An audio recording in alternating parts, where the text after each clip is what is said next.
Basement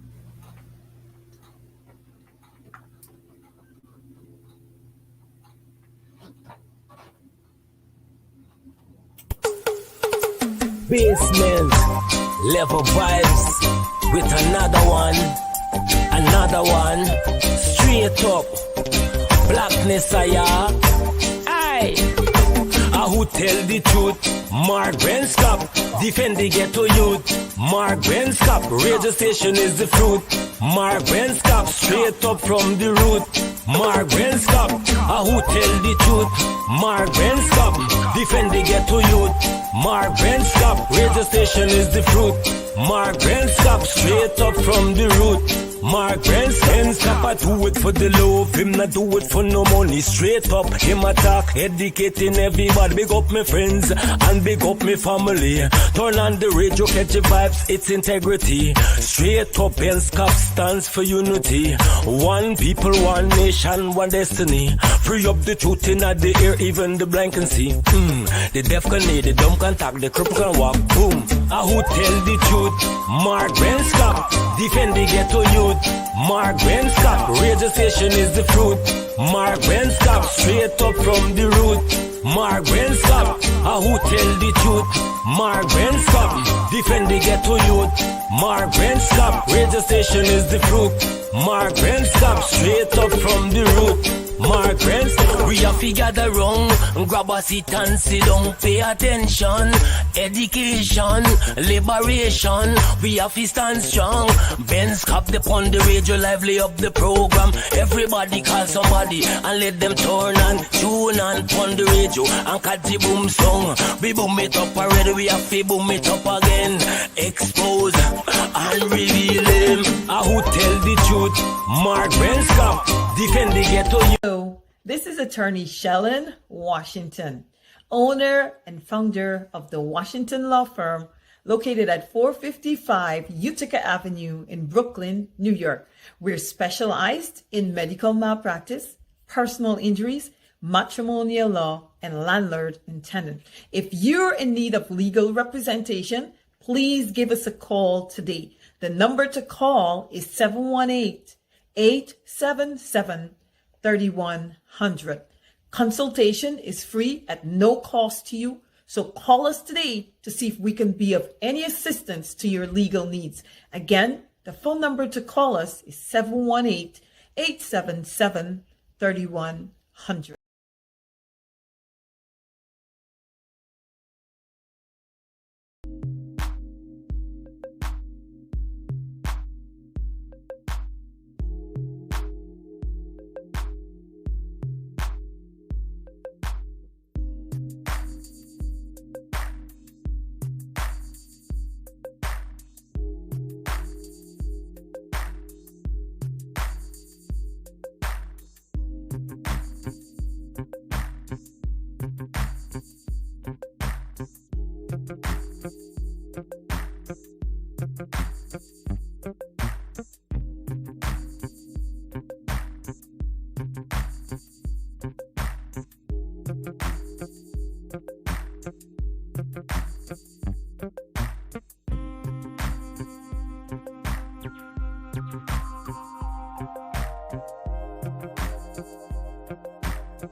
All right, hey, guess what? Sorry about that.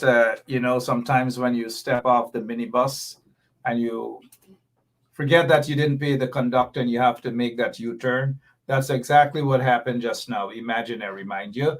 But it's 6 minutes after 9 o'clock. My name is Mark Benchap. We are getting ready to rock and roll right here on 107.1 FM. And good evening. Good evening to all of you beautiful people. I see all of you commenting there. I just can't read all of your comments, but I'm quite sure that you guys know that we oftentimes try to acknowledge and read some of your comments and so forth. But maybe we'll do some of that later on this evening in the show. Joining me this evening is veteran trade unionist Lincoln Lewis, no stranger to you guys. And we will rock and roll as it pertains to so many different things I want to ask Lincoln about, but more so, we're going to focus on lands and lands issues and ownership and so forth and so on. I know some of you might be saying, "Oh gosh, Mark, and this land thing again," and it's important because a lot of people are grabbing lands there. The government, actually, so-called government, evicting people, taking people's lands away, ancestral lands, and all these different things. And we want to find out more, like, about ancestral lands and what exactly that means, right? Because out in Pradoville too, that's right back the Sparendam police station, right where Basil Bradshaw lives. Good evening to Basil Bradshaw. Jack did get a plantation there called Pradoville too. That entire area, ancestral lands. A lot of young people in that area might not know, and I think that's what Wayne sees and others. We were talking about that not so long ago. And then there was a program with former President David Granger, hosted by myself, Shalon Washington, attorney at law. Good evening, Shalon, and her staff there, probably still busy at work. And Wayne Caesar as well. We were able to talk about that, the importance of ancestral lands and ownership and so forth and so on. Well, Lincoln Lewis is here with us this evening. We don't just want to talk about lands, mind you, and disputes over that. And there's a heck of a lot of that because we saw what the Attorney General, what's his name again, Anil Nandalal, aka Law Books, attempted to do with the lands belonging to Lincoln Lewis generation, a man who fought for all of that. All of that he fought for. This guy here, Kojo McPherson. I don't know if they have t-shirts of this guy, Kojo McPherson. And I oftentimes refer to him as the Honorable Kojo McPherson. But before we get Lincoln Lewis on, let me just say, hey, good evening to every single one of you. Again, I'm just saying good evening to all of you. And while I'm saying good evening to all of you, guess what? This guy's time has been extended into office. The acting commissioner of police. The acting commissioner of police, his time was actually extended. But hear what this vagabond, Irfan thinks that he thinks he's the smartest kid, little boy on the block. But that's not true at all. He reminds me of when I was growing up, there was always some little boy you could probably paku around. And he looks exactly like that paku that we all knew from that village called Philippi. Clyde and all the other folks from that village growing up, we knew who the Paku was. And maybe this guy is related to that Paku. But lots of other things you want to talk about if our operator can get us, because I'm going solo tonight. Wayne Caesar has been busy doing his stuff. He's a public accountant. These guys are busy. This is busy season for them. And so hopefully we'll have Mr. Caesar back with us tomorrow evening, and then the following evening, we probably ask Michelle on Washington to co-host again. I love when the folks come on and assist me and co-host and so forth. They do a darn good job, trust me. But let us move on though, right? Okay. Hope you had a great weekend. Lincoln Lewis, where is Lincoln? Lemon, can you just have Lincoln Lewis on with us, please? We're ready to rock and roll. Trade unionist Lincoln Lewis. Good evening to you, sir. Good evening, Mark. Good evening, viewers, friends, comrades, family, and friends, in fact. Now, what motivates you, Lincoln? Good to have you on again. What motivates you to carry on with this fight? fight for workers' rights, fight for human rights, and so forth and so on, and you just don't give up. And not only that, it's not, you could be enjoying retirement on the beach of Barbados or in the US or Cancun or wherever, but you're there in Guyana in the trenches still battling. What motivates you, sir? The necessity to make sure that history is not being rewritten, and more so, those people who want to steal the property of others. I want to make sure that when history is written, I'm in the struggle, making sure that that do not happen. And you know, Lincoln, I have history. I have a Go ahead, sir. motivation. I have a motivation to make sure that these things are, what the wrongs are being corrected and the right is being told to the people of this country. Absolutely, and we do appreciate that. And of course, your name will be in the history books. Thank you so much for standing up. Thank you so much for doing what you do. We salute you, and we appreciate everything that you do. What's the latest on the ground in Guyana? Billions of dollars of oil wealth, billions of dollars, taxpayers' money is not given to them. People are still in poverty. The cost of living is way high, highest that we have probably ever seen before. Unemployment, it's not low. It is tripled in an economy that is supposed to be oil-rich economy and so forth. Jack Deo and Irfan promised 50,000 jobs, life for all Guyanese. We're not seeing that at all. Talk to us, Mr. Lewis. What's happening on the ground, sir? Let me tell you that the people in this society has been beaten to the extent where they are afraid to stand up and be counted on issues that impact their well-being. It is a situation here now where the government is using the state resources for political work to make sure that the people who are affected or people who express alternative opinions are being treated condemnably by the PPP using state machinery.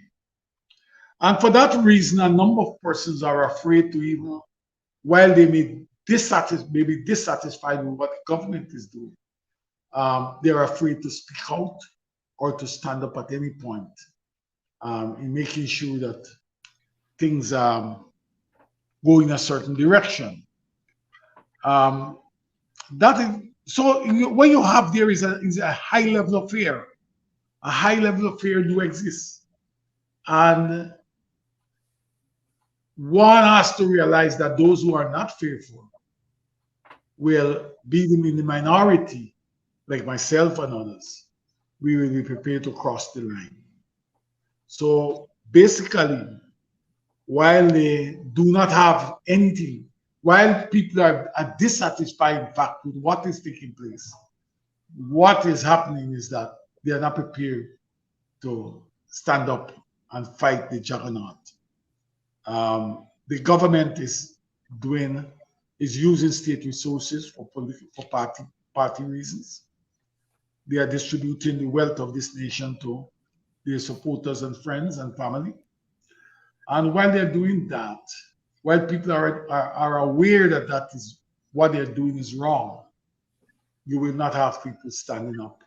They will, what we will call in Guyana, they will go in the corner and sue about it. It seems as though a lot of people, Lincoln, love to go in the corner and sue about it. Nobody wants to bell the cat. Nobody wants to die. Nobody wants to go to jail. Nobody wants to get themselves muddy.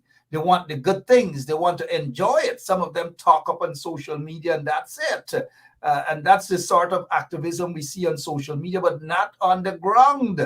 Well, except Rhonda Lane. Thank you so much, Rhonda Lane. But here is Brenda Casey. Here's what Brenda Casey is saying. If Guyanese are afraid to fight back now, what plans do they have to when things get worse?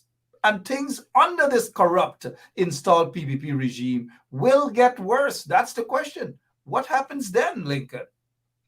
You know, it was only last week I was discussing with a few persons, and I had to say to them, you know, this notion that they have, they always wait for somebody else to come to solve their problems.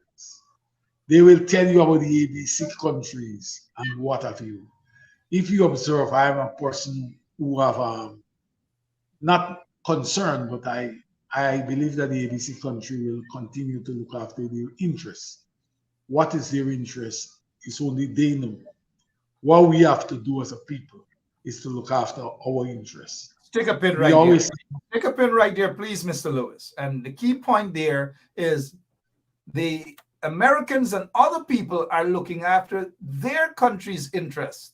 The question is, and you just asked, what we have to do is to look after our interests. They're in Guyana. But who is really looking after our interests? We can't depend on these riggers who are in office. Who is looking after the Guyanese people's interests, sir?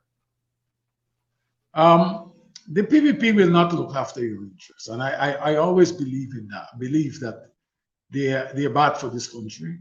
They are not going to look after anything that is all inclusive, addressing the plight of Guyanese across the board.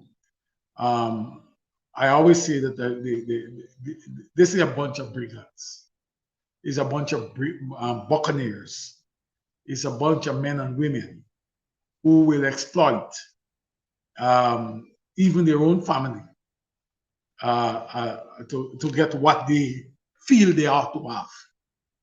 And it is for that reason I believe that we as Guyanese, we have to come out with a common agenda, and we have to hold hands, and we have to crusade. We have to fight back. It is time that people stop thinking or waiting for just a few of us to do it. We all have to be involved. And if you can't involve, then you participate in something. We have to carry out that type of resistance that is necessary. When you look at what is taking place in the courts in the United States, so from the elections, the last elections, and what is happening here, what has happened here in 2020, where they have charged a number of persons here, and since they charged them, the date in court is always been procrastinated. It has been procrastinated because what they're doing, they lack the evidence to justify the charges that they have leveled against the persons. And we must demand as a people that these people these people have their day in court, and the government must, who move with indecent haste to charge these people, must come with the evidence. Justice delayed is justice denied. You know, Lincoln, you said that, and that is so correct. Justice delayed is justice denied. As we go back to Keith Lowenfield, Roxanne Myers, and Mingo, they have rushed to charge these people with electoral fraud, no evidence, no nothing, over 3 years now, and they cannot move this case forward. This case has not gone one step forward.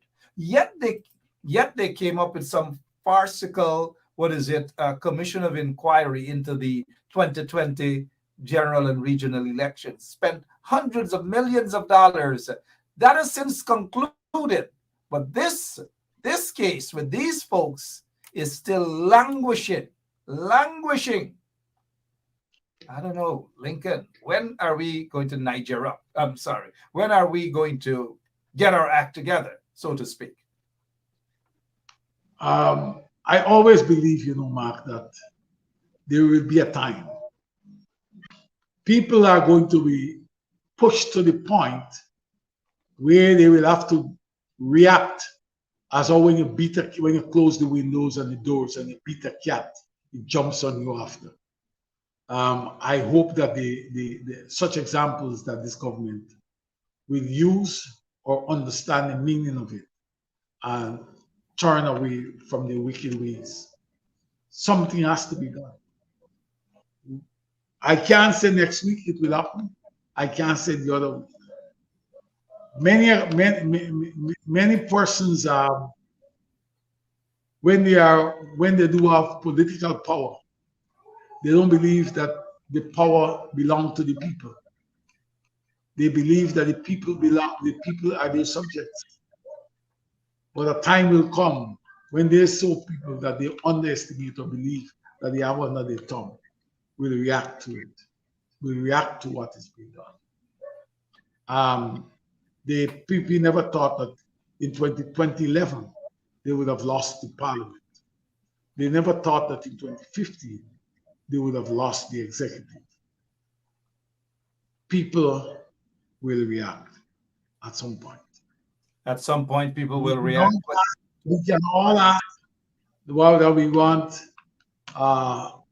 we want everything to be done based on consistent with what is being done, with was being described as a democratic process. But I say to you, man, say to you, see on this program, in fact, that their democracy is not about I only respecting the Constitution, the laws, and government. The government that is elected has a greater responsibility to respect my rights, my freedom, the freedom of every citizen, and the rights of every citizen. If they fail to do so when being placed into a position of trust consistent with the Constitution, then they are opening the doors for people to disrespect the constitutional processes and act in a certain manner. I hope that they understand that we are not fools. I hope they understand that the Constitution and laws are not only made for them who govern, it is made also for all of us as citizens of this country. All of us, indeed. Yes, sir. 23 minutes after 9 o'clock, Lincoln Lewis, the veteran trade unionist, is with us. He is the General Secretary of the Guyana Trades Union Congress. Lincoln Lewis with us this evening, a human rights guy, a workers' rights individual, and a patriot. Lincoln, you just people are fed up with what's happening in Guyana. So fed up that you mentioned earlier that a cat against a wall, a beaten cat against a wall, would snap back. But I have seen beaten cats against the wall become so tired to snap back. Do you think people are just tired of this oppressive regime that they just say, man, we gotta eat, we gotta live? Do you think they have gotten to that point? Or there is a time when they will have to snap back? People have to snap back against an oppressive system. And the system in Guyana is oppressive. Do you see that snapping back in our lifetime, sir? Please. There will always be a point where people will break and operate in a certain way. I believe that people are afraid of the regime. They are afraid that if tomorrow morning they pick up a placard and go there, the police will be at their doors, harassing them, harassing their families. What the government has done, or the PVP has done, is to use the coercive arms of the state to suppress dissenting or alternative voices. If you do something, tomorrow morning they may come to you. Let me say to you, we are discussing this issue tonight. It will not be surprising for me to either some coercive arm of the state tomorrow morning inviting me to an inquiry into what I say here. It will not be surprising tomorrow for somebody to write a letter again to the Ethnic Relation Commission saying that I am, in this case, saying that I am preaching hate or something of the sort, or I'm speaking in such a manner to incense people against the government. It will not be surprising if they do that. That's the type of people that we have, and that's the type of government. You know, it is only because this country is a small, we have a small population. But the time has come where many of us, those men and women who may be prepared to be the agents in harassing all of us, harassing citizens, we accept them back in the communities to live peacefully. It is all because they are conscious that they can be reaccepted. That's why they continue to carry out the diktats of the party, the ruling party, the government, with state resources. They have state coverage. I'm saying that we have to do something about that. We have to we got to recalibrate our strategy. Are we going to just sit down and accept this from these people? You know, one of the things that you mentioned there that they oftentimes go after. I know some of the vagabonds in the PPP and some of them who are sitting on the fence would wish for them to attack Benchop Radio and all manner of things you would hear some of them say. But we're not afraid of that. We're from the old school. Lincoln, you remember many years ago when we were protesting, it was just us alone. And that particular day when we were arrested in front of the Commissioner of Police office, we were dragged into the police van and we spent, I think, 3 nights at Brickdam. While in Brickdam, I remember that you were attempting and you were talking to some of those young men who were in there for frivolous stuff. And even when we had to eat out of that filthy bucket, people thought it was a joke. A filthy bucket, the same bucket we had to eat out of, we had to eat lunch out of, a big bucket of cocoa, a filthy bucket. We had to drink tea out of that bucket. We had to use that same bucket to bathe and that same bucket to flush the toilet. I say all of this to let the people know the reality and what the struggle was like back then. But when you were talking to those young men who were locked up there, what did you get? What impression did you get from them? Because that was quite a few years ago. They're grown men now. What impression you got from them as it pertains to fighting against an oppressive system? I get the clear impression that they were not conscious of their rights. That's one of the problems that we have. While I was discussing I remember discussing with these guys, and after time, they became very, very enthused, very interested in what I was saying.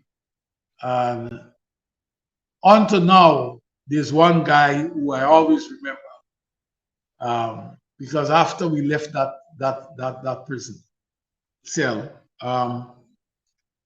he usually meet me, and he always say that he remember graphically the conversations we have had, and he now understand what are some of his rights. And one of the things when I said to him that the Constitution had 37 rights listed in it, he told me, he said, just under a year after he left that lockup, he went and he bought a copy of the Constitution to read. to understand what his rights are. So I believe that these little things, even if we can convince, if it's 10 persons, if we convince one, is that that not one can convince another one, and the other one can convince another one. We can bring about the change that we are looking for, the change that we yearn for. I believe it was very interesting to have that night, have that period in the lockups. You can talk about it, but what struck me is when we were released, when we talk about the conditions that were there. The Minister of Home Affairs at the time, Clement Rowe, he said, he went in public and he said, what they believe, it is not a 5-star hotel, it's a prison. But what he failed to understand, there was a prison where you feed feces in the corner, a prison where you urinate in the corner, the prison where you got to take the bucket to wash the feces down. You know, these guys live in a different age, and we must never at any point forgive them for the treatment they mete out to citizens. Let me say to you, every prisoner is a citizen, and every citizen has rights. Even the man who has been condemned to be hanged, that man has rights, and those rights must be respected.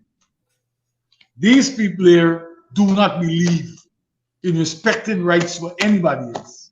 The only thing that they respect is the mighty dollar. They don't care what happened with, even if this country, if the population, right, live in poverty, as long as they make money, they don't care a damn about anybody. And that's the problem. What we need to understand is that this money, this wealth from the oil and those things do not belong to them. It belongs to the people of this country. And we must all strive to make sure that we receive what is justly ours. We must crusade, even if it requires us holding hands, and fight back.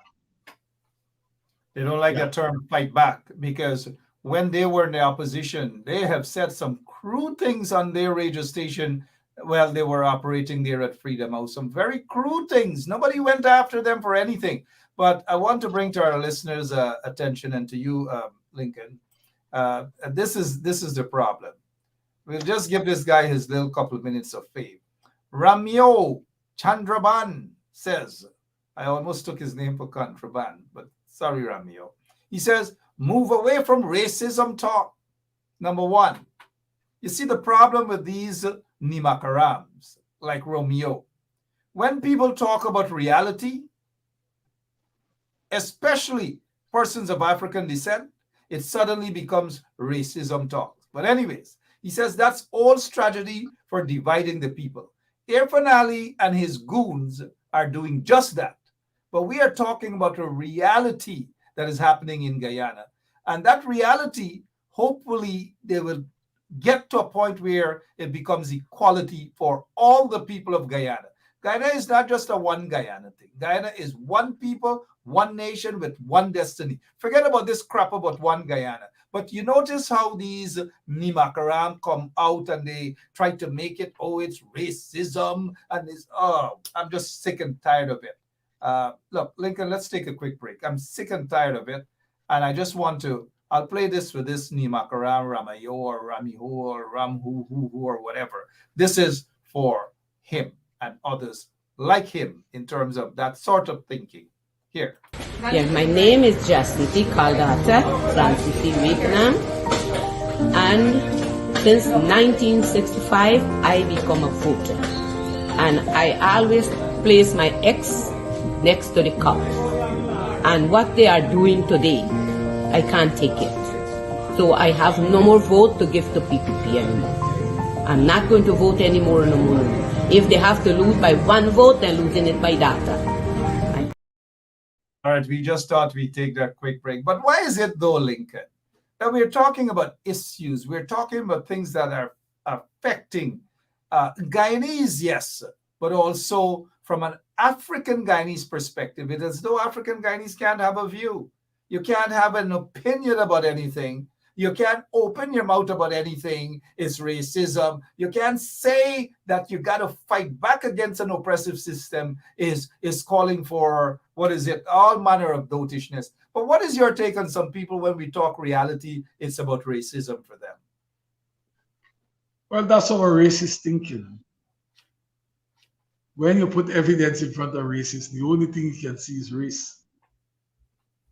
That's what all they think. And let me tell you what, it has always been the racists who are the first people who will tell you that, oh, let us live in unity. The moment you raise your concern, let us live in unity. You don't talk about, as though we talk nothing about race until now. They will say to you, oh, you know, my teacher was a African, you know, my teachers. I get a lot of I get a lot of African friends. I get a lot of Africanists. But these African friends that you are talking about, if you ask them about them, you will recognize they can't name them. That is how the racists behave. They want to lull you into a sense of comfort to continue performing the racist act. That is it. I'm not worried about them coming and saying that we are. Yeah, it's usually loose talk, dotishness. We've got to fight back, guys. Don't be afraid to use the word fight back against an oppressive system. Fight back comes in different forms, and not the physical form like these Nimakarabs oftentimes. Fight back, you've got to fight back economically. You've got to fight back how you spend your monies, who you spend your monies with. Those are examples of fighting back. All right, Lincoln Lewis, as we prepare to move on, 38 minutes after 9 o'clock. Let's say good evening to all of you beautiful people who are now joining us, except the trench crappos. We don't really have time with them at all. They fit into this category. I was running through this newspaper.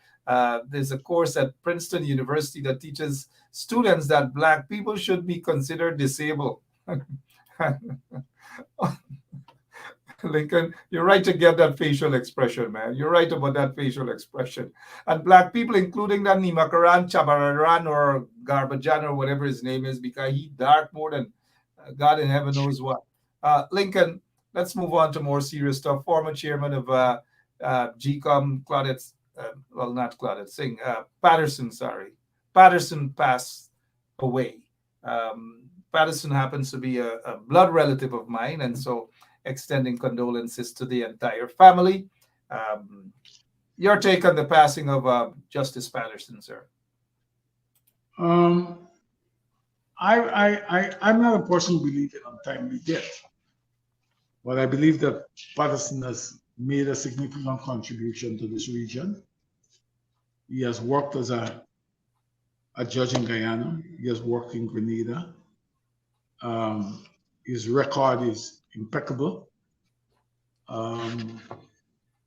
He's a great son that we have had. I've had the opportunity to sit down with him, to talk with him after he came off, after he retired as a judge, between the interregnum between that and him being chairman of the election commission. I find him to be a decent man. We will disagree, but disagree with grace. We disagree with some level of decency. And when we talk next day, we talk about these, what we disagree on is issues, you know, and maybe strategies. But it was never personal in his treatment with me. I know Justice Patterson well. I've been a visitor to his home a number of occasions. He was a man who have fine taste, right? That was good. I will, I can tell you that I've lost a friend. I could have called him a friend. Um, he was a man who will always call into the trade union to find out what we were doing and so forth. I know that he was very, very close to closer than I am to the General Secretary of the PTW, Eslin Harris. He would always drop around to have a yaff with her. I remember those moments. And we could have asked his opinion on a number of different things. Good man. Thank He you was so a much. good man. Patterson, Kildonan Village. And if for any reason you say that he is your relative, your Yes. cousin, part Yeah. of your family, Yeah. That's good. He was a positive man, and positive and negative give you energy. He was a good man. I knew where you were coming from with that. I knew where you were heading, but Justice Patterson happens to be the great nephew of my paternal grandmother from Kildonan Village. She was a Patterson herself. That entire village was owned, and that entire area was owned by the Patterson, for the most part, folks who were related to the Pattersons and so forth. A long, rich story. He was a man, Mark, who speak about his roots, He's a man who did that. He never tried to deny his roots, Kildonan Village. He talked not only about the quarantine, but he talked about family in New Amsterdam. Yeah. And those people, he said, his family, were family. Thank you so much. Condolences to the entire Patterson family and extended family as well. We here, the Benshaw family, mourn our relative as well, Chairman Patterson, former chairman of the Guyana Elections Commission. And you are correct, Lincoln. We agree on a lot of things and we disagree on some things, and it is part of life. But at the end of the day, his contributions, I'm not sure that any one of those others at GCOM, past or present, can match the contributions that he would have made right there at GCOM, and by extension through the judicial system. He served in Guyana and Grenada and so forth. But condolences to the Patterson's family. As we move on now, oh gosh, I don't know why the operator put this current chairman of the Guyana Elections Commission on the air. We didn't call for it, and we see no need to have it here. But I know when Ashton Chase went, he took one with him. I don't know what's happening, but this is not a subject matter that we want to discuss here. Lincoln, let's get straight over to land. But before we get to land, let's deal with this issue. What is your take on the extension of time of the acting commissioner of police, sir? Is that the PVP don't care. They don't care. And the commissioner of police acting somehow, I don't believe that these guys care too. It is about them. It is not about laws. It's not about time-honored principles. There's no moral compass that the guy did will conduct. There's no moral compass. I always, when I see this thing, I remember years ago, Henry Chester was deputy commissioner of police. And he was once also crime chief. Yes, man. Yeah. When he was going off at 55, he made a point to me. He said, when it's your time, you must leave. You must leave. Don't occupy the space of other people. And in this circumstance, there are other persons. Why this man want to do this? And these are people who want to sit down and say, oh, squatty. And when if we are squatty, we're not only looking at each other to defend you in crime fighting, but I must always be prepared to make sure that I do the things as a squatty to make sure that those who I call squad have just opportunity in the business we are employed. What he's doing there is working against his comrades, his squaddies. But the act is that these men lack any moral compass. Like it indeed. It's surprising though, and maybe not surprising that Irfan Ali said to a date to be announced. In other words, to hell with the people of the country.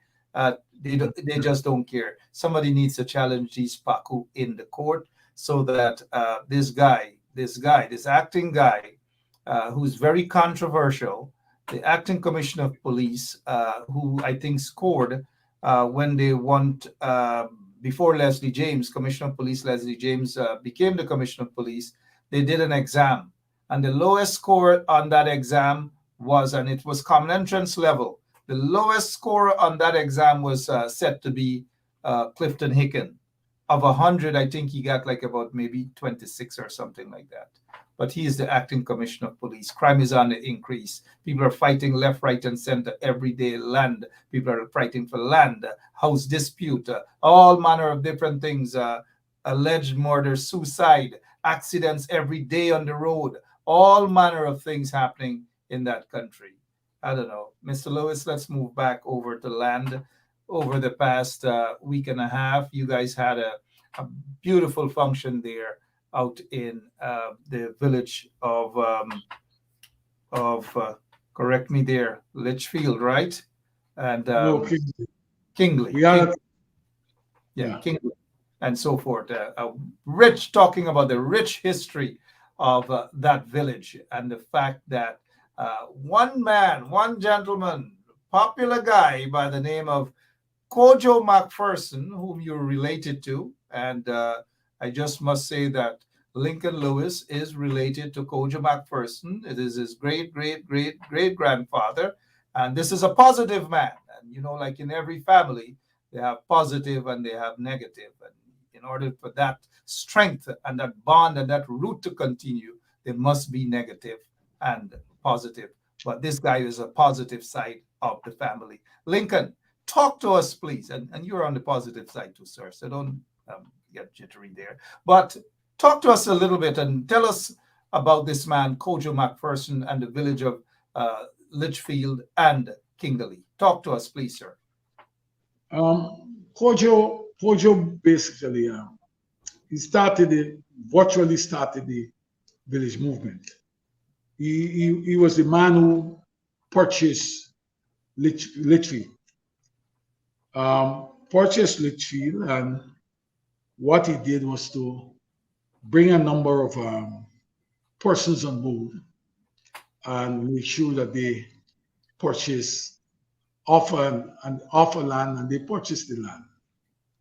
That started the village. But if you check the history, you will recognize that the stipendiary magistrate in 1841, in visiting Berbice, he spoke about, in his report, he said that when he reached to Litchfield, there was already a village that is organized with cottages on both sides of the road. And they had he tried to get a breakfast, and he was able to get a proper breakfast, which included ham, bacon, and also he was able to get a beer, a very good beer. to drink. He said Kojo McPherson was the leader of the village. He was teaching English at the school. On the same day, a white teacher, headmaster, came to take over the school because the school at the time was somewhat managed by him. Basically, that is where he started. There are a number of other areas that he went into. But let me say specifically, when it comes to Kingley, Kingley and Phoenix were bought by Kojo McPherson and his comrade. Right? Kingley and Phoenix. They divided the two villages. One took Phoenix and one took Kingley. Kojo took Kingley. And in 1868, Kojo surveyed the southern side of the road, of the public road, and he sold plots to a number of persons. And he kept the northern side, which is named Kojo Pasture. It remains in the name of Kojo. We have had the family has had its challenges. What has happened with the northern side? Somebody had rented pieces of land for persons to live. They build houses and live on pieces of land. But in 1962, Joseph McPherson, the great-grandson of Kojo, Joseph McPherson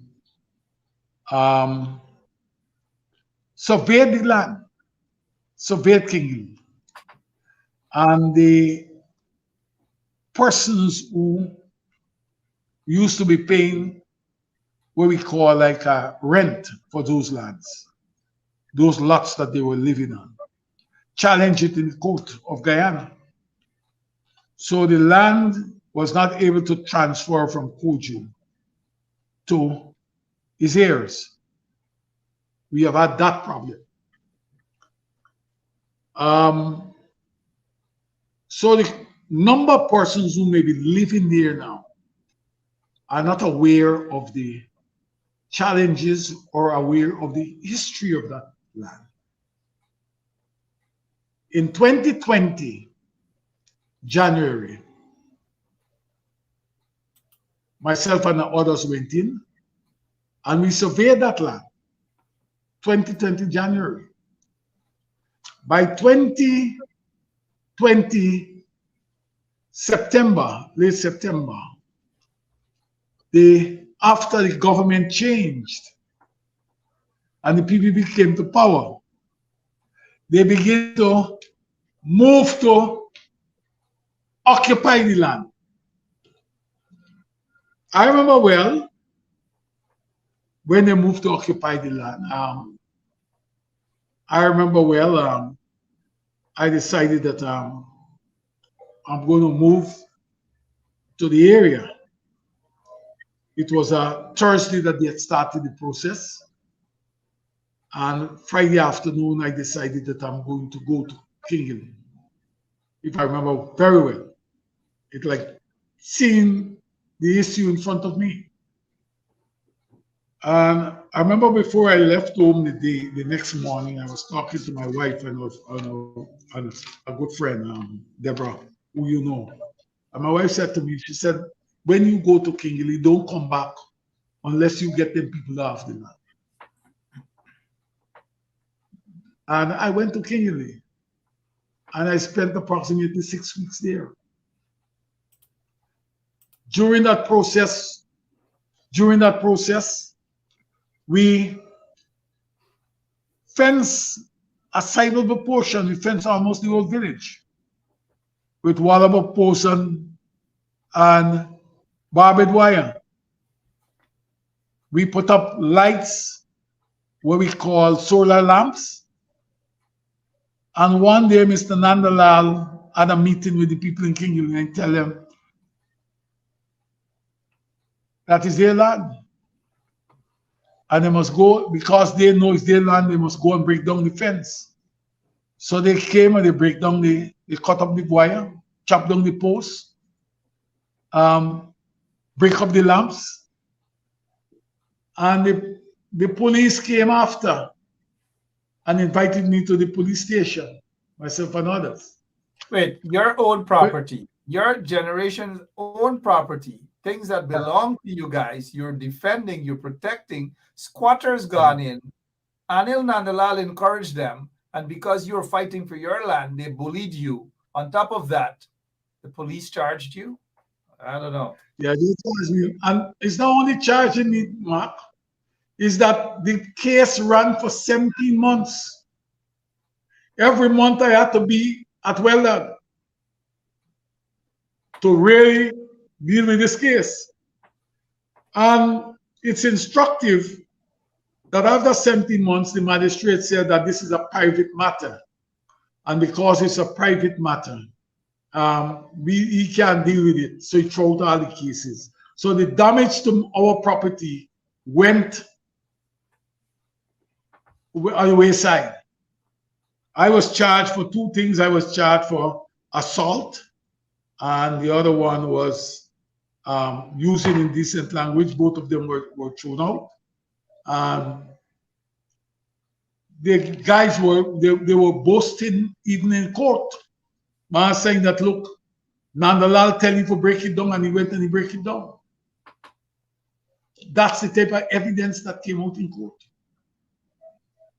You know? But it didn't stop there. When it was in March of this year, early March,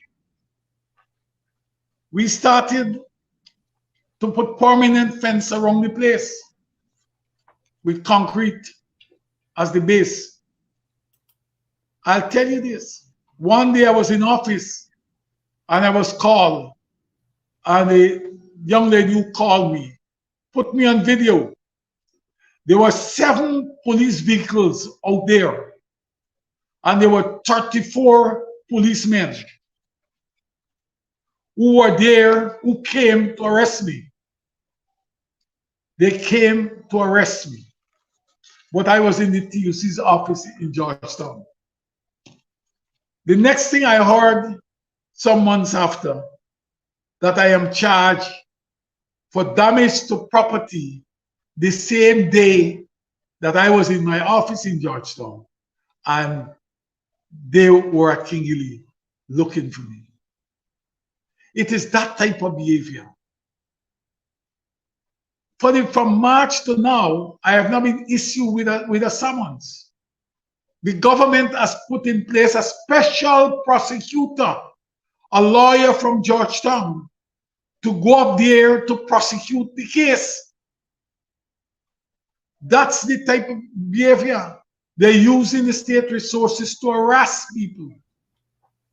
And it is instructive that these guys, when we are on the receiving end, by way, let me give you an example. They went and they break the fence that we pull out all the pipes from it, put them inside a minibus, and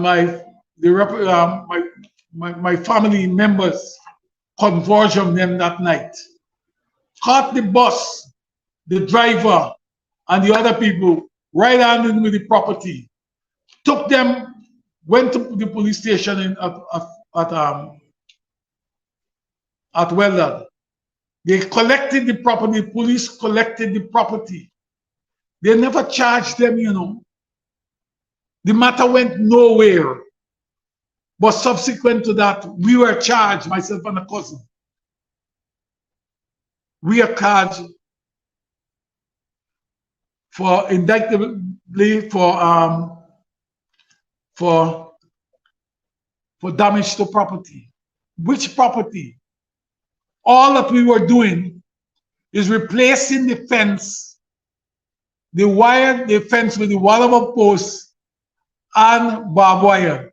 that we have put there, we are replacing them with concrete, with permanent concrete. And they decide that they're going to charge us for damage to property. This is harassment, and harassment in its own form. And the faster, so when you're seeing other things happening to people, when it comes to people land, you must understand that this government is desperate, it is fearless. When this government decided that they are going to deal with the crops, they have taken control of all the agriculture crops, even not because the crops are not running properly, it's because they want access, they want the authority to take away the lands from those people. In our case, is that they believe they can harass us. They believe they can push us into a direction that we are going to give up. There's going to be no retreat. There's going to be no surrender. We have to, under our watch, under this generation of Kojo McPherson, the heirs of Kojo McPherson, we will finish the job. We are not talking, we're going to do what ought to be done. How dangerous it is. We know it is dangerous what Anil Nandalal did, the one who sits there as the Attorney General. Recently, we saw that he went into predominantly Guyanese of East Indian villages and urged all of them to come together, and that the government, he claimed, would do everything to offset the expenses of these people and their lands and so forth. They're squatters and they're regularizing them. Quite contrary to how they treated those people in Mocha and other places. Quite contrary to what they attempted to do there with the people in a land that is owned by Kojo McPherson and his generation. How illegal is that? Because people are tempted to say, well, look, they can come up with just squat on somebody's land, squat in somebody's home or whatever, and fight for it, because Anil Nandalal is doing the same. He's telling their supporters of the PPP to do exactly that. How dangerous is that, sir? Let me tell you something. I saw him at number 3, number 4, number 5, talking to the people in the catchment area. People are so fearful, and some people do not know where their land starts and where it begins and where it starts. Some of those lands are squatted, are ancestral lands, are squatted on or owned by some family who may have died some years ago, and the transport is still in that family name. What he's attempting to do now is to use the influence of the state and his privileged position to give some of the people land to persons who he consider to be supporters of his party. These guys and people, let me tell you, because I was making a point earlier. Education is a very important thing. I sat at Tingley and I talked with some guys. I talked with a guy. This guy supported the Anil what we call rhetoric, right? And when I talked to this guy, I asked the guy, you know that you're a descendant of Kojo McPherson? He said, no, he's not. I told him who his father was, who his father was, who his grandfather brothers are, right? And I said to him, you're from Scott McPherson, right? Who's the grandson of Kojo. And he was shocked because he don't have a name McPherson, right? The point I'm making to you is that a lot of people do not know. And what we need to do is to educate people about what has happened in the villages and what is happening in the villages. and a direction we need to go. Let me make the point to you, Mark, and to the listeners very clear. This mission is not about King Louis alone. This march now is about to make sure that in every village there must not be a transport.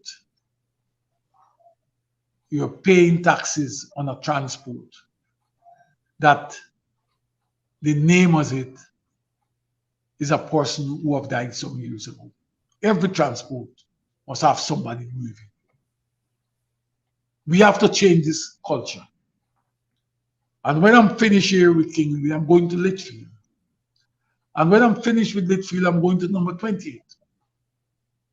I am going to tell you, this is a crusade for change. We have to do it differently. We cannot allow them to do it. We cannot allow them to. Crusade for change, indeed.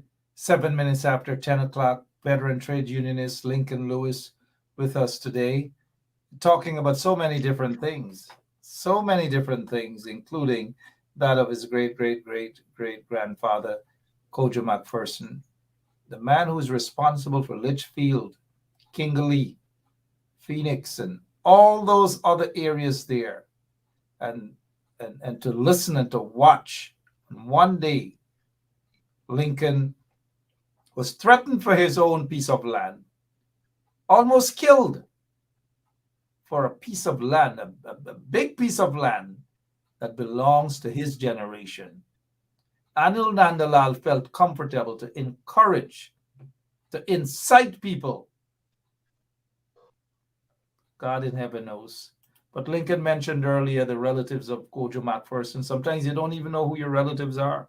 I might be related to a lot of you out there listening to the show right now, and you don't even know.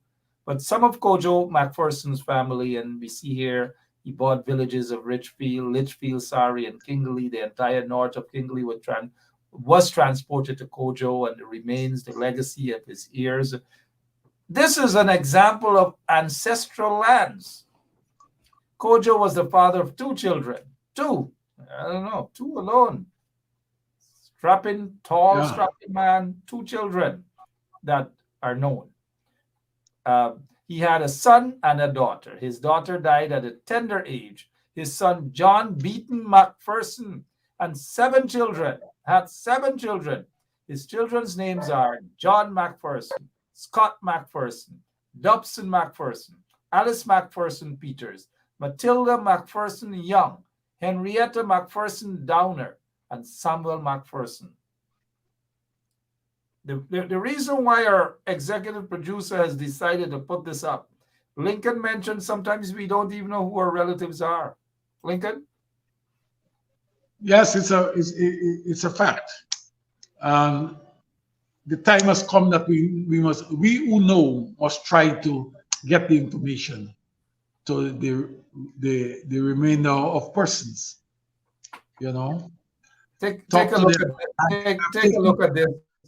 Take a look at this, Lincoln. You're gonna get a lot of relatives here tonight. Lots of relatives. Just the other day, not to divert it, someone messaged me and say, "Hey, Mark, I didn't know that we are related. All these years I've been watching you. The individual lives out in Japan. All these years I've been watching you. He's part of the Winters family. He's part of some other family. I never knew that we were related, but the guy said we are related. He just found that out. He was excited. Of course, can't blame him. But this guy here now, Jamal Aziz, assalamu alaikum, Jamal. Jamal is saying that I am Kojo family. He, Jamal Aziz, is Kojo McPherson's family. And we know Jamal and Jamal ethnicity, Indo-Guyanese brother, an ardent supporter of Benchap Radio on 107.1 FM. He's saying, did you know that you're related to Jamal Aziz, Lincoln? I don't know the person. He's related to you. Kojo is Kojo's family. You can give him my number, and I will tell him after he we've traced whether it is so or not. Let me say this. Let me say exactly who he is. During or after the elections, the PPP, the terrorists of the PPP were brutal to people, including that brother, Jamal Aziz. They burnt his butcher shop down. And now the memory comes to mind for you, right? They burnt his butcher shop down in Bat Settlement or somewhere, Bushlat or somewhere out there, West Coast Berbice. That's the guy, Jamal Aziz and his wife. They burnt their butcher shop down. You familiar with that terrorist attack on the family, the Aziz family? I remember the burning of the butcher shop at Bushlat. Yes, stop at the butcher shop if it exists. Stop and check your cousins out. I remember the burning of the butcher shop at Bushlat. Go ahead. I'll be grateful to anyone who says that they are. I'm prepared to meet with them, talk with them, help them to find their roots. And this is what Jamal is saying. Jamal is saying, I will fight for him. Jamal is a Kojo McPherson generation. And a lot of people, that's why I'm saying, guys, sometimes we judge a book by its cover. Let us not judge a book by its cover. Ephesians 6:10, or is it 10:6? Right, Bernadette James, Keith Beresford. Well, forget about Keith Beresford. Keith Beresford will know about Ephesians 6:10. It talks about we fight against not flesh and blood, but against wickedness in high places, principalities and so forth. Gosh, man, I sound like it. All right, so sometimes we don't know. We like to judge a book by its cover. Let's not judge a book just by its cover at all. Lincoln is walking away with a whole new family, Jamal Aziz and his entire family now, Kojo McPherson. Lincoln, before we go, I know we can stay here for another hour and talk about so many different things.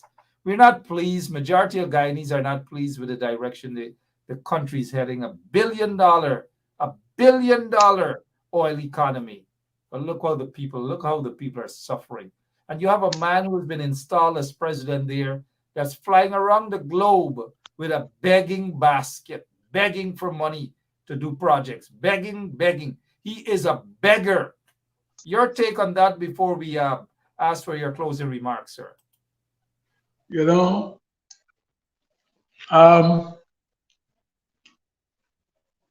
the president holds the office. In all my writings and my speaking, I always make the point.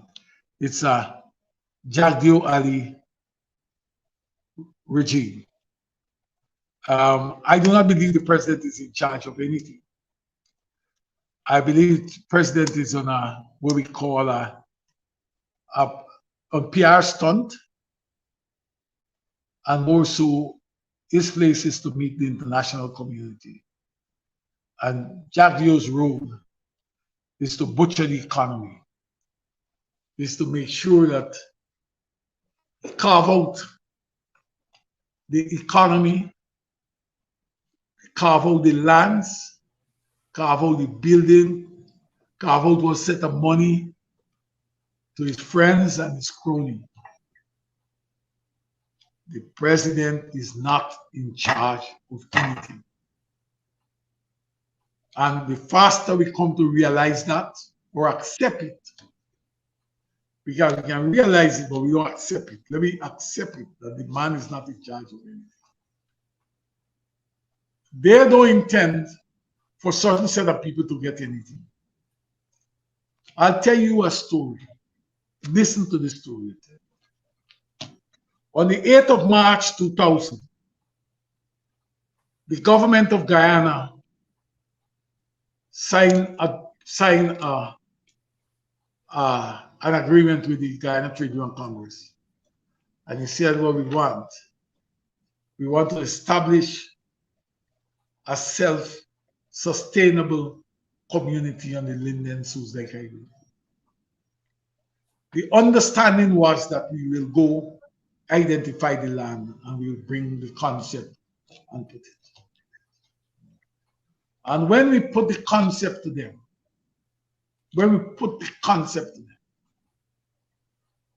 They never thought that we would have been coming.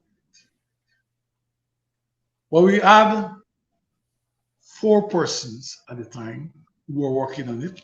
Philip Walcott was the project planner. Dr. Kenneth King, Aslin Paris, Clive Thomas, the 4 of them.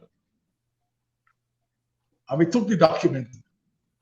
When we throw the document in front, and the document, Mr. Jagdio said that was never the agreement. And we started to argue on it. Both sides. We had serious disagreement. And Roger Luncheon, to his credit, turned and said, Chief, what Lincoln is saying, that's it. That is what we agree on. You see, all right, if that's what you agree on, all right, we'll write lands and survey and let them get and let them release the land to them. I remember moving away from the, losing away from we took a break. And when we went over to take the coffee, it was Andrew Garnett and I stand up. And Lord John said, you have to pressure these people. They're a bunch of racists. They don't want to give you this thing.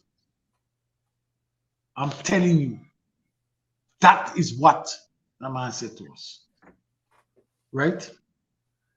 We at that time, when we left there, Luncheon didn't write the letter, but we never get another audience with Jagdio. He cut off our conversation with us.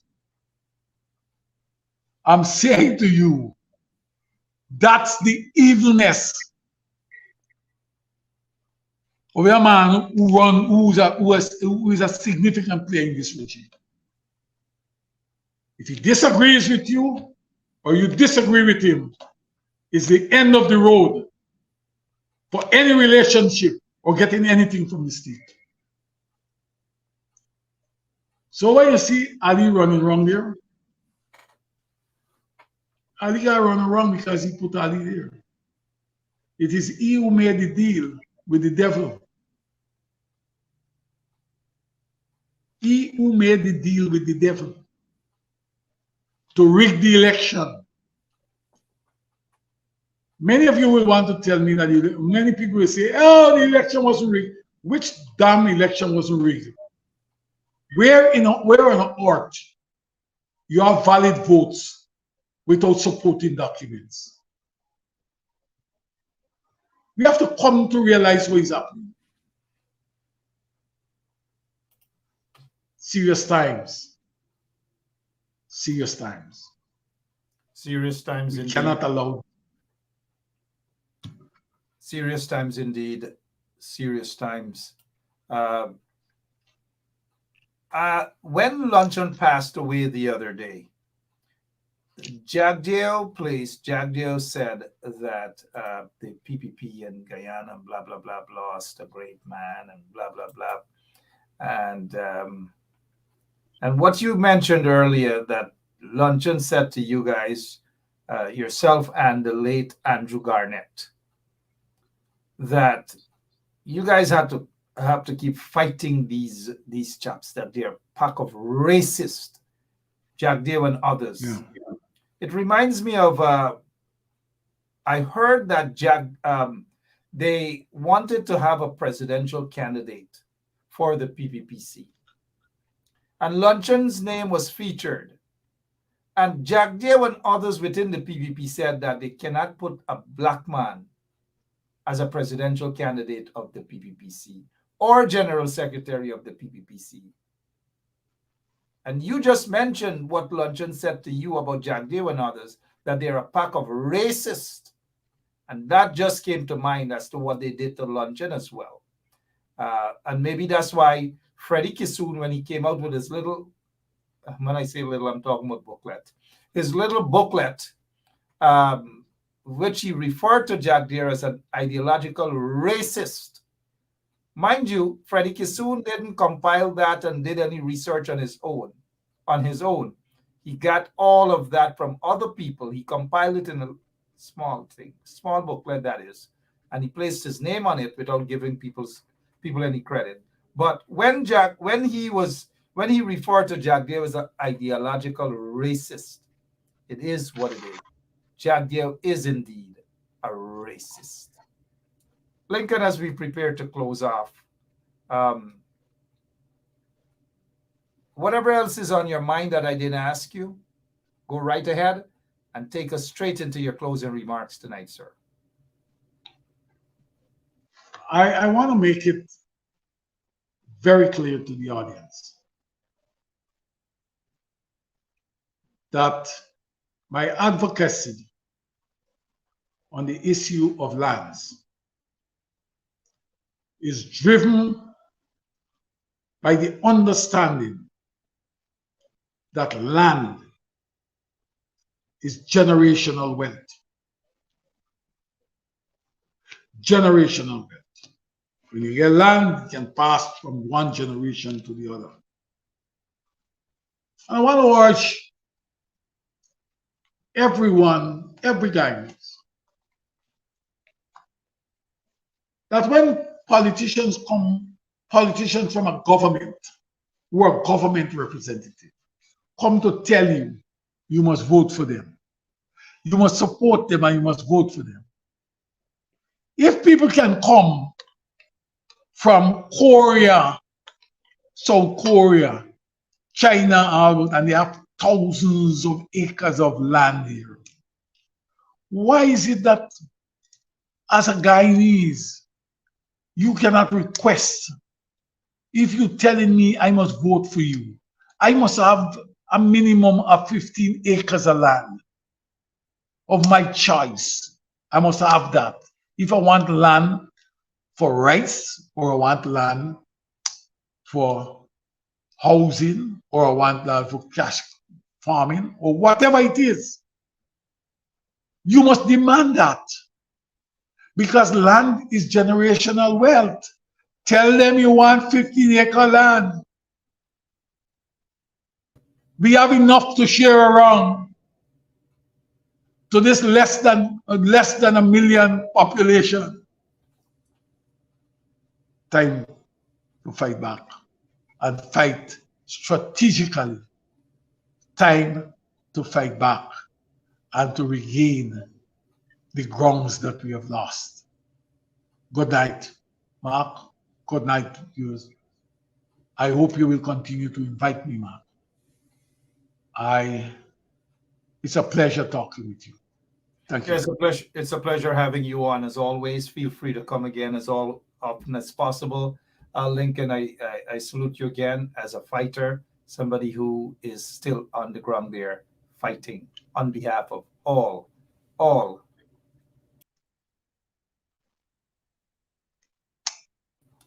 Yeah, sorry about that. On behalf of all Guyanese, irrespective of their race, ethnic groups, or whatever, Lincoln Lewis, that is, not only talk about fighting, but he's on the ground fighting, not just on social media. And I'm not knocking at those social media fighters and Facebook fighters.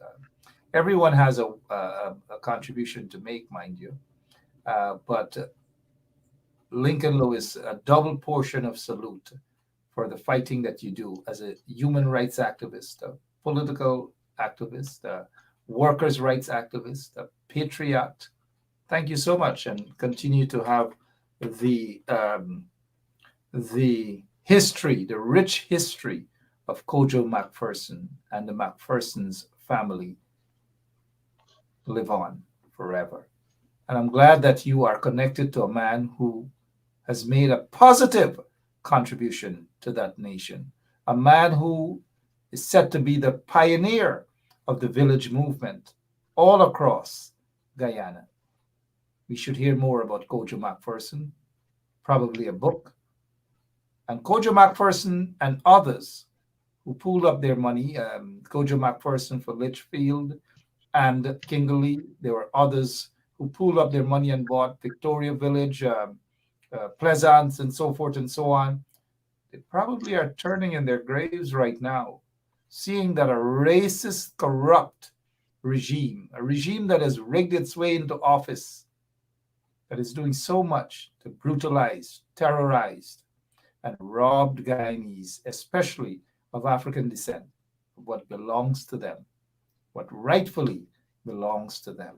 But like you said, people have got to stand up and fight back, whether economically or whether through the ballot. They've just got to do that. Thank you so much, Lincoln Lewis, for your time. And salute to you, sir. Continue the good work you're doing. Lincoln Lewis there for us, a brother in the struggle. My name is Mark Benchap. We will be back tomorrow, same place, same time, right here on 107.1 FM, the station that is here to stay. And I know some of you want to get rid of Benchap Radio. I know some of you want to do that. It's not going to happen, though. The spite and vindictiveness of some people. It's not going to happen. Sorry, I just should not have been saying the latter there, but I just had to. Just had to say that, because there are indeed some very wicked individuals out there. You think Jack Deere is spiteful? Some of them who claim that they don't like Jack Deere are worse when it comes to spite and vindictiveness and dotishness. We'll talk about that some other time, though. Forbes Meadows and others, Leander and Colin Barnwell and Tony Hack and the entire crew, Cheryl Pancham and Emily Scott and Michelle Lowe, all of you, every single one of you. I can't call all of your names, and if I were to call some of your names, remember when I call your names, I say good night, right? Not like my friend on the other side, the ring bell guy, what's his, Duncan. Gerald Pan, thanks for the thing. Maybe I should start doing that, put up a little cash up, put up a thing and say, hey, thanks for the thing, Tessa Albert, thanks for the thing. I love you guys. We'll see each other tomorrow, same place, same time, right here on 107.1 FM. Let me see if I see it. Hey, Tony Hack, thanks for the thing, man. Thanks for the thing, right? Jamal Aziz, thanks for the thing.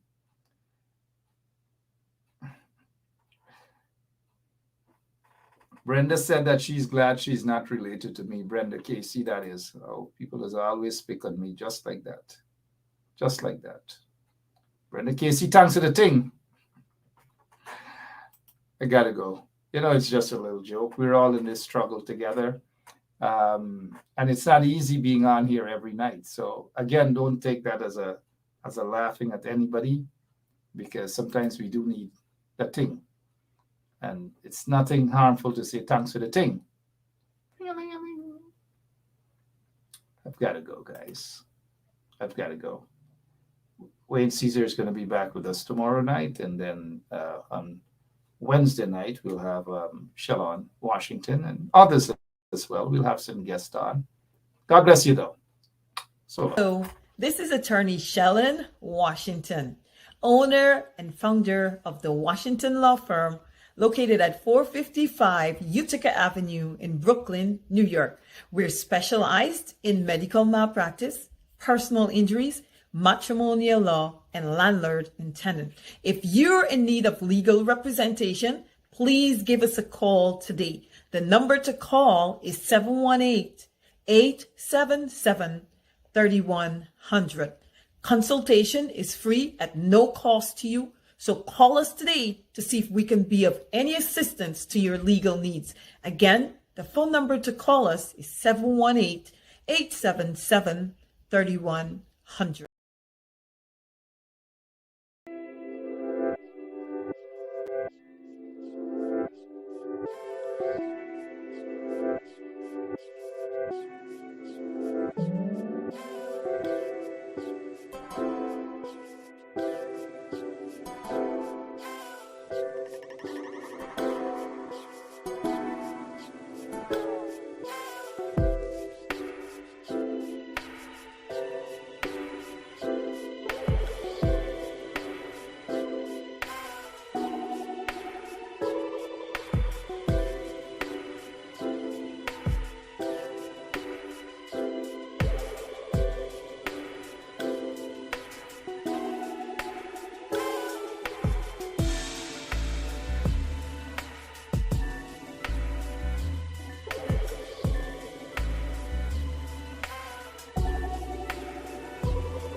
Basement, level vibes with another one, straight up, blackness aye.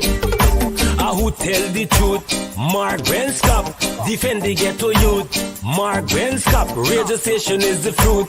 Mark Benskop, straight up from the root. Mark Benskop, who tell the truth? Mark Benskop, defend the ghetto youth. Mark Benskop, radio station is the fruit. Mark Benskop, straight up from the root.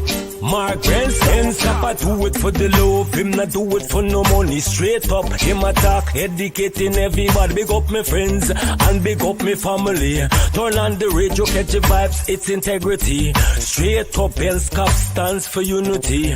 One people, one nation, one destiny. Free up the truth in the air, even the blind can see. The deaf can hear, the dumb can talk, the cripple can walk. Boom. Who tell the truth? Mark Benskop, defend the ghetto youth. Mark Benskop, radio station is the fruit. Mark Benskop, straight up from the root. Mark Benskop, who tell the truth? Mark Benskop, defend the ghetto youth. Mark Benskop, radio station is the fruit. Mark Benskop, straight up from the root. Mark Benskop, we have to gather wrong, grab a seat and sit down, pay attention. Education, liberation, we have to stand strong. Benskop upon the radio, lively up the program. Everybody call somebody and let them turn and tune and on the radio and catch the boom song. We boom it up already, we have to boom it up again. Expose and reveal him. Who tell the truth? Mark Benskop, defend the ghetto youth. Mark Benskop, radio station is the fruit. Mark Benskop, straight up from the root. Mark Benskop, who tell the truth? Mark Benskop, defend the ghetto youth. Mark Benskop, radio station is the fruit. Mark Benskop, straight up from the root. Mark Benskop.